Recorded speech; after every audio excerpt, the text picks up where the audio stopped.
ఏపీలోని కూటమి ప్రభుత్వంలో బీజేపీ తరపున మంత్రిగా ఉన్నారు సత్యకుమార్ యాదవ్. వైద్య, విద్య, ఆరోగ్య శాఖలను తీసుకున్నారు.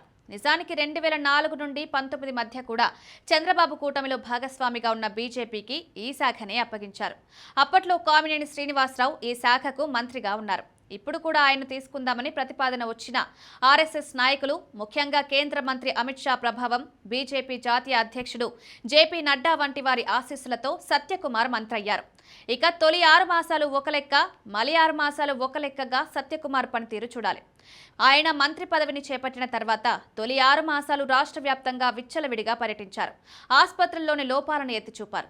వైసీపీ అలా చేసింది, ఇలా చేసింది అని విమర్శలు గుప్పించారు. ఇది మంచిదే. ఏ ప్రభుత్వమైనా గత ప్రభుత్వ తప్పులు చూపించి తర్వాత తాము మంచి చేశామని చెప్పుకునే ప్రయత్నం చేసుకుంటుంది. ఈ క్రమంలో తొలి 6 మాసాలు కూడా సత్యకుమార్ యాదవ్ ఇదే చేశారు. ఈ క్రమంలో ఆయన గ్రామీణ ప్రజలకు అప్పటి వైసీపీ ఏర్పాటు ఇంటింటి వైద్యాన్ని ఎత్తేశారు. అదే సమయంలో ఆరోగ్యశ్రీ కింద 108 వాహనాల కాంట్రాక్ట్ను మార్చడంతో పాటు వాహనాల సంఖ్యలోనూ కోత పెట్టారు. విధానపరమైన నిర్ణయాలు కాబట్టి ఎవరూ కాదనలేదు. కానీ ఆ తర్వాత 6 మాసాల్లో మాత్రం వైద్యం కుంటుబడింది.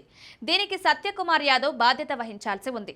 ఆరోగ్యశ్రీ కింద ఇప్పుడు పేదలకు వైద్యం అందడం లేదన్నది అనుకూల మీడియాలోనే కథనాలొస్తున్నాయి.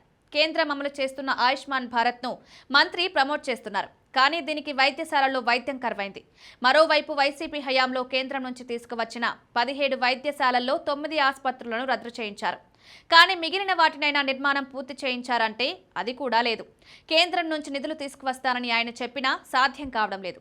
దీంతో ఆయా కళాశాలను మూతవేసే పరిస్థితి వచ్చింది.